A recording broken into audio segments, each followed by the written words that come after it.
انہوں نے ٹرمپ سے مل کر کشمیر نریندر مودی اور بھارت کے ہاتھوں بیچ دیا، لہٰذا یہ شخص جغرافیہ کا دشمن ثابت ہوا۔ اور یہ کس کے کہنے پر؟ ٹرمپ اور امریکہ کے کہنے پر۔ اور ادھر عوام کو دھوکہ دے رہے ہیں کہ میں امریکہ کے خلاف ہوں کیونکہ ہم نے ایبسلوٹلی ناٹ کہا۔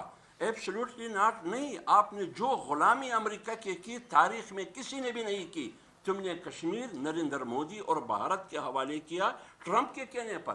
دوسری بات یہ، پاکستان کی معیشت کی بنیادی مرکز اسٹیٹ بینک ہے۔ آپ نے امریکہ کی ذیلی ادارہ آئی ایم ایف کے کہنے پر اسٹیٹ بینک تم نے آئی ایم ایف کے راستے امریکہ کے ہاں گروی رکھ دی۔ اب آپ بتائیں وہ اسٹیٹ بینک جس کے بارے میں قائد اعظم محمد علی جناح نے سن 1948 جولائی میں 2 باتیں کی۔ ایک بات یہ کی کہ یہ اسٹیٹ بینک، جب وہ افتتاح کر رہے تھے کہ یہ اسٹیٹ بینک اس لیے ہوگا کہ اس کی معیشت آزاد ہوگی، کسی کی گرفت اور کنٹرول میں نہیں ہوگی، مغرب اور یورپ اور امریکہ کی۔ دوسری بات انہوں نے یہ کی کہ یہ معیشت اسٹیٹ بینک کی توسط سے اسلامی اصولوں کی بنیاد اور اسلامی تعلیمات کی بنیاد پر ہوگی۔ اور تم قائد اعظم کی پاکستان کی بات کرتے ہو، تم نے اس اسٹیٹ بینک کو جس کی بنیاد اور افتتاح قائد اعظم نے رکھی تھی، آپ نے اس state bank I M F کے راستے امریکہ کے حوالے کی، لہٰذا تم معیشت کے بھی دشمن ہو۔ تیسری بات یہ کہ سی پیک پاکستان اور چائنا کے درمیان ایک معاشی میگا منصوبہ تھا جس سے پاکستان کی معیشت مضبوط ہو جاتی تھی۔ آپ نے امریکہ کی غلامی میں اس سی پیک کو معطل رکھا۔ اب آپ بتائیے، آپ کہاں امریکہ کے دشمن ہو گئے؟ تم تو امریکہ کے غلام ہیں۔ کشمیر بھی ان کے کہنے پر تم نے نریندر مودی کے حوالے کیا، اسٹیٹ بینک بھی حوالے کیا اور سی پیک بھی حوالے کیا۔ ساتھ پاکستان کی پارلیمنٹ میں جس کو تم نے مدینے کی ریاست قرار دیا ہے، پاکستان کی پارلیمنٹ میں جو قانون سازی ہو رہی ہے یا تو آئی ایم ایف کی ڈکٹیشن میں ہو رہی ہے یا ایف اے ٹی ایف کی ڈکٹیشن میں ہو رہی ہے، لہٰذا مدینے کی ریاست میں قیصر اور کسریٰ کے کہنے پہ قانون سازی نہیں ہو رہی تھی جو اس وقت کے سپر پاور تھے۔ لہٰذا آج آپ امریکہ کے کہنے پر امریکہ کی غلامی میں پاکستان کی پارلیمنٹ میں اسلامی فلاحی جمہوری ریاست میں ایک خود مختار ریاست میں پوری معیشت اور 22 کروڑ کو غلام بنا کر تم قانون سازی فیٹپ کے کہنے پہ کر رہے ہو یا آئی ایم ایف کے کہنے پہ کر رہے ہو۔ یہ ثابت ہوا کہ تم نے امریکہ کو ایبسلوٹلی ناٹ نہیں، تم امریکہ کے غلام ہو۔ امریکہ نے آپ سے آڑے مانگے ہی نہیں، جب مانگے ہی نہیں تم نے ایبسلوٹلی ناٹ کہاں سے کہا؟ آپ قوم کو یہ جواب دیں جو میں نے یہ سوالات اٹھائے۔ دوسری بات یہ، ان کے وزراء کہتے ہیں، ریاست مدینہ کی بات کرتے ہیں، ہارس ٹریڈنگ کی بات کرتے ہیں۔ آپ بتائیے کہ پنجاب میں جو انہوں نے سینٹ کے انتخاب میں جن دیگر پارٹیوں کے ایم پی ایز کو اپنے ساتھ ملا کے، کیا وہ ہارس ٹریڈنگ نہیں تھی؟ کیا سینٹ کے الیکشن میں عدم اعتماد کی تحریک میں پر الیکشن میں حزب اختلاف کی اکثریت اقلیت میں کیسی تبدیل ہوئی؟ آپ کی اقلیت اکثریت میں کیسی تبدیل ہوئی؟ اور سینٹ کے حال میں خفیہ کیمرے کس نے لگائے؟ کیا یہ ہارس ٹریڈنگ نہیں ہے؟ آپ کے وہ 16 بندے جنہوں نے یوسف رضا گیلانی صاحب کو ووٹ دیے، حافظ شیخ کو نہیں دیے، ان 16 بندوں کی نشاندہی تم نے کیوں نہیں کی؟ آپ نے الیکشن کمیشن کو کہا کہ یہ بک گئے ہیں، لیکن انہی 16 سے تم نے اعتماد کا ووٹ بھی دیا۔ لہٰذا ایک طرف آپ ان لوگوں کو جو آج آپ کے پارٹی سے منحرف ہو گئے ہیں ان کو آپ لوٹے کہتے ہیں، ان کو آپ ضمیر پروش کہتے ہیں، لیکن جب آپ جہاز بر کے لاتے تھے اس وقت تو ایماندار تھے، اس وقت تو بڑے بڑے باضمیر تھے۔ لیکن کون لوٹے کہتے ہیں؟ یا تو فواد چودھری اس کو لوٹا کہتا ہے یا شیخ رشید اس کو لوٹا کہہ رہا ہے۔ پاکستان کی تاریخ میں تمام سیاسی لوٹوں کو جمع کر کے ایک شیخ رشید اس سے بنتا ہے، یہ اتنا بڑا سیاسی لوٹا ہے۔ لہٰذا آپ اپنی گریبان میں دیکھیں کہ آپ کتنی بار، فواد چودھری بھی اپنی گریبان میں دیکھے، شیخ رشید بھی اپنے گریبان میں دیکھے، قوم کو بتا دے کہ کتنی بار آپ لوگ لوٹے بن چکے ہیں۔ فرق صرف اتنا ہے کہ تم حکومتی اور سرکاری لوٹے بن چکے ہو۔ اس لیے یہ شخص، میں آخری بات کر کے ختم کرتا ہوں، یہ شخص یہ شخص آج کے پاکستان کے رنگیلا محمد شاہ ہے۔ عمران خان یہ رنگیلا محمد شاہ ہے۔ رنگیلا محمد شاہ کی بہت سی داستانیں آپ نے تاریخ میں پڑھا ہوگا، میں تین کی نشاندہی کرتا ہوں، وہی تین اس شخص میں، عمران خان میں۔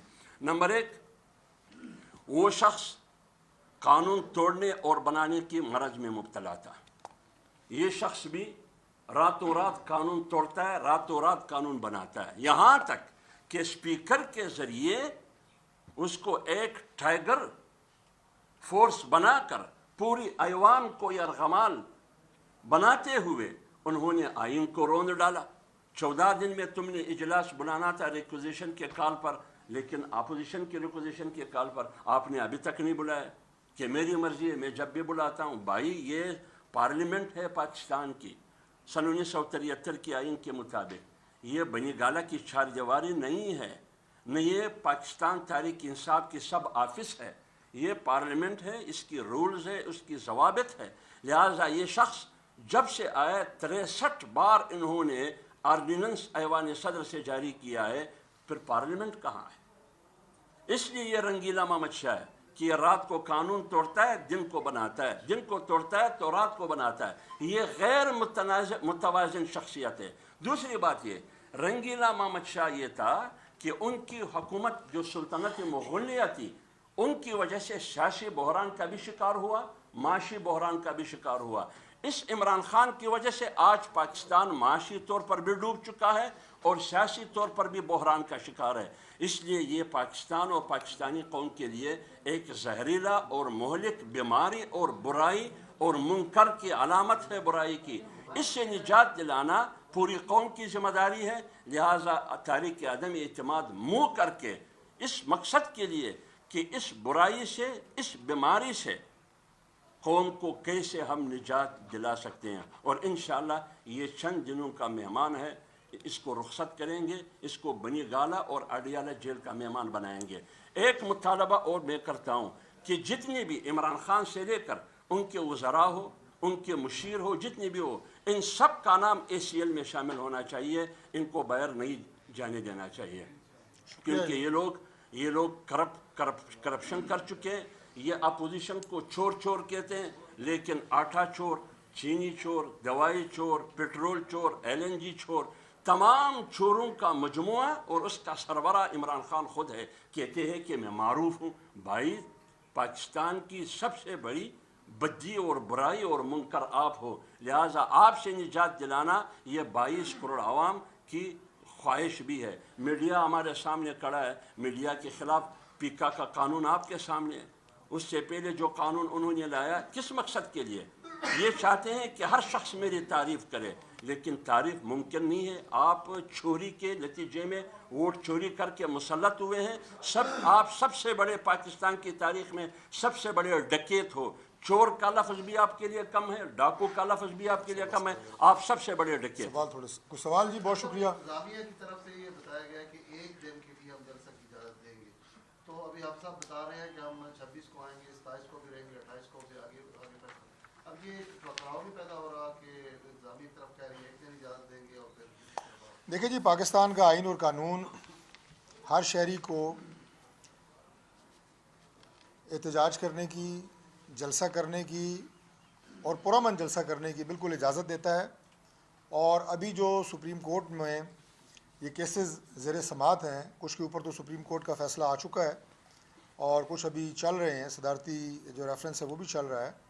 کسی جگہ سپریم کورٹ نے بھی پاکستان کے کسی شہری کو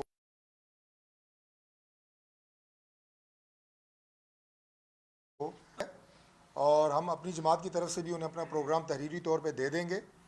ہم بالکل اس بات کو انشور کرتے ہیں، آپ میڈیا کے ذریعے اسلام آباد کو بالخصوص اور پورے پاکستان کو، چونکہ جیسے حافظ صاحب نے بتایا کہ JUI کے تمام قافلے پاکستان کے ہر صوبے، ہر شہر سے روانہ ہو چکے ہیں۔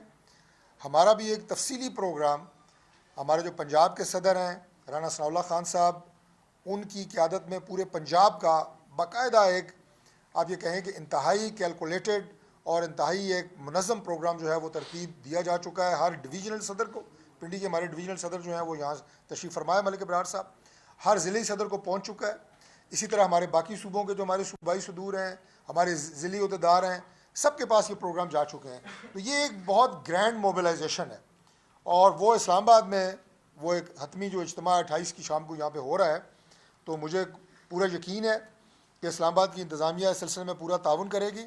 اور میں جو یقین دلا رہا تھا اسلام آباد کے تمام اپنے شہریوں کو کہ یہ ہمارا اپنا شہر ہے، اس کی حفاظت جو ہے وہ ہمارے ذمے ہے. اس کے ایک ایک گملے، ایک ایک بلب کی حفاظت، ایک ایک کھمبے کی حفاظت ہمارے ذمے ہے. یہ تمام قافلے انتہائی پرامن طریقے سے جس روٹ سے آئیں گے، میں تمام پی ڈی ایم کی جماعتوں کی طرف سے کہہ رہا ہوں، وہ بالکل پرامن ہوں گے. اور یہاں پہ بھی جو اجتماع ہوگا وہ انشاءاللہ 26 کو مولانا صاحب کی جماعت کے سارے لوگ پہنچ جائیں گے. اس کے بعد ہمارے لوگ جو 28 کو پہنچ جائیں گے، اور وہاں پہ پی ڈی ایم قائدین مولانا فضل الرحمان صاحب، میاں شہباز شریف صاحب، بلاول بھٹو زرداری صاحب اور دیگر پی ڈی ایم میں شامل جماعتوں کے جو سربراہان ہیں وہ تشریف لائیں گے. اس جو بڑا جلسہ ہوگا، اجتماع ہوگا، اور اس میں اپوزیشن کی جو اگلی حکمت عملی ہے اس کا اعلان کیا جائے گا. مجھے انتظامیہ سے کوئی انشاءاللہ وہ نہیں ہے، پرابلم نہیں ہے کہ وہ ہمیں کسی طرح کی کوئی رکاوٹ ڈالیں گے. حافظ صاحب، یہ پچھلے دنوں ایک ویڈیو جاری کی ہے راجہ اظہر صاحب نے، جس میں ٹائیگر فورس کے نوجوانوں کو تربیت دی جا رہی ہے اور تیار کیا جا رہا ہے انصار الاسلام کے خلاف. تو آپ کیا حکمت عملی بنائیں گے کہ اسلام آباد میں جو ہے وہ کارکنوں پر جو ہے میدان جنگ نہ بنے؟ دیکھیے، بات یہ ہے کہ آپ کو معلوم ہے ٹریک ریکارڈ جمعیت علماء اسلام کا. جب ہم نے 14 ملین مارچ کیے پورے ملک میں، پھر آزادی مارچ یہاں اسلام آباد میں اکتوبر 2019 کو 14 دن ہم یہاں رہے. پوری راستے، پوری روٹ میں، پورے ملک میں چاروں اطراف سے جہاں سے بھی قافلے آئے، کہیں بھی نہ کوئی پتہ گرا، نہ کوئی گملہ ٹوٹا. اور یہاں بھی جو 14 دن ہم رہے، کوئی بھی پرائیویٹ یا سرکاری پراپرٹی کو نقصان ہمارے ہاتھوں سے نہیں ہوا ہے. لہٰذا یہ ہمارے ٹریک ریکارڈ ہے. یہی رضاکار جو پارلیمنٹ لاجز میں شیخ رشید اور عمران خان کے حکم پر ان پر دعویٰ بولا گیا، سینکڑوں پولیس کی شکل میں ریاستی فورس کو استعمال کیا گیا، یہی رضاکار تھے کہ وہ ریاست اور حکومت اور فورس کی تعاون کے لیے پوری لاکھوں کے اجتماع کو انہوں نے مینج رکھا تھا، امن و امان کے حوالے سے بھی، خدمت کے حوالے سے بھی. پھر ہمارے جو رضاکار ہیں، آج بھی میں سپریم کورٹ کے ایک معزز جج کی ریمارک سن رہا تھا، ایک کو ڈنڈا بردار کہا، دوسرے کو ٹائیگر فورس کو یہ کیا کہا. تو یہ ہماری جو فورس ہے، رضاکار ہے، یہ جب سیلاب ملک میں خدا نخواستہ یا زلزلہ یا کوئی اور قسم کے حوادث آتے ہیں، ہمیشہ ہمارے انصار الاسلام کے رضاکار پیش رہیں.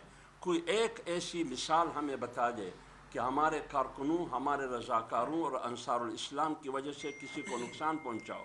پھر یہ جمعیت علماء اسلام کی دستور اور منشور کا حصہ ہے.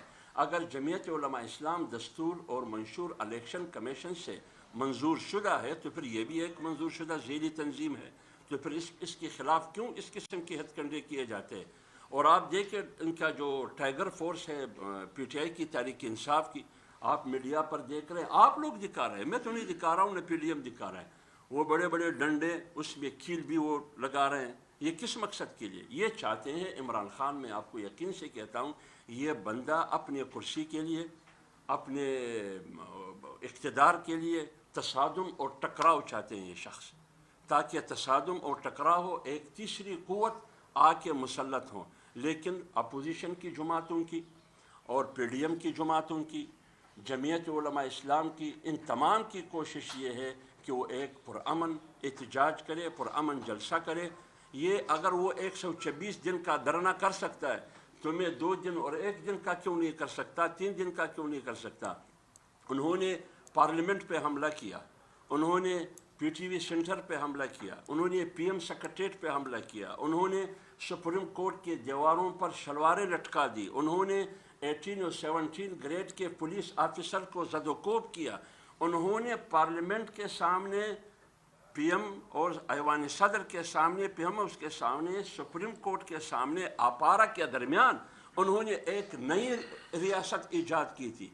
تو لہٰذا اپوزیشن کی جماعتیں، جمعیت علماء اسلام ہو، پی ایم ایل این ہو، پی پی ہو یا دیگر جماعتیں ہوں، پی ڈی ایم کی جماعتیں، وہ اس قسم کی روش کی آپ بالکل اس کا وہ نہ کرے، پرامن طریقے سے ہم کریں گے. صاحب، مریم نواز صاحبہ اپنی تقریروں میں بارہا کہتی رہی ہیں کہ ہماری جو لڑائی ہے وہ عمران خان کے ساتھ تو ہے ہی نہیں، وہ تو بچہ ہے، وہ اس میں کہاں رہا ہے. ہماری تو لڑائی اس کے بڑوں کے ساتھ ہے.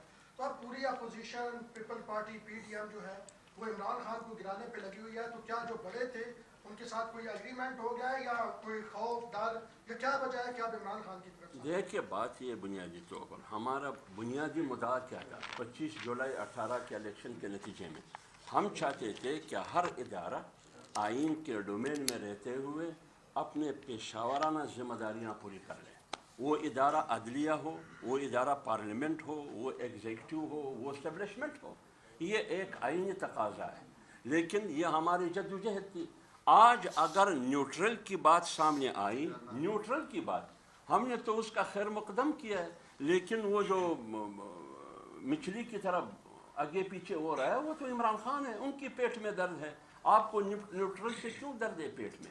ایک آئینی تقاضا پورا ہو رہا ہے. لہٰذا ہم کہتے ہیں کہ ایک غیر آئینی حکومت کو ہم آئینی طریقے سے برخاست کرنے کی کوشش کرتے ہیں. عمران خان کی کوشش یہ ہے کہ وہ اسٹیبلشمنٹ اور فوج کو دخیل بنا دے سیاست میں, وہ گھسیٹنے کی کوشش کرتے ہیں, لیکن وہ وقت گزر گیا. ابھی کوئی کرشمہ ان کی حکمت کے لیے نہیں آئے گا. سب سے بڑی بات اور یہ نہ ہے, کوئی سلمانی ٹوپی آئے گا. سب سے بڑی بات یہ ہے کہ آپ یہ دیکھیں کہ قوم کو اس حالت تک پہنچانے کے ذمہ دار کون ہیں. ہماری میڈیا کے آپ جتنے بھائی یہاں پہ آئے ہوئے ہیں, کیمرہ مین ہیں, آپ کے سارے رپورٹر حضرات آئے ہوئے ہیں, جب بھی کبھی پریس کانفرنس ہے تو چونکہ یہ لوگ یہاں حاضر ہیں تو میں یہ بات کر رہا ہوں, ورنہ اس سوال کا سامنا ہمیں کسی بھی عوامی اجتماع میں, بیکری میں, پیٹرول پمپ پہ, ہر جگہ پہ ہوتا ہے کہ عمران خان سے جان کب چھڑائیں گے. یہ ایسا سوال ہے کہ جو ہر جگہ لوگ ہم سے پوچھتے ہیں. بنیادی وجہ اس کی یہ ہے کہ عوام عمران خان کی وجہ سے پاکستان کے گھروں میں آج یہ صورتحال پیدا ہو گئی ہے کہ وہ اپنی ضروریات زندگی اگر ایک پوری کرتے ہیں تو دوسرے پہ کمپرومائز کرتے ہیں. اگر وہ بچوں کی اسکول کی فیس دیتے ہیں تو مکان کا کرایہ دینے کے قابل نہیں ہیں. مکان کا کرایہ دیتے ہیں تو بجلی گیس کا بل دینے کے قابل نہیں ہیں. اگر بجلی گیس کا بل دیتے ہیں تو اپنے بچوں کی والدین کی دوائی لینے کے قابل نہیں ہیں. یہ پاکستان کے ہر گھر کا مسئلہ ہے. اس لیے اس بیماری سے جتنی جلدی جان چھوٹ سکتی ہے وہ چھڑانی چاہیے, اور ہم وہ نیک فریضہ ادا کر رہے ہیں. بہت شکریہ جی آپ سب کا.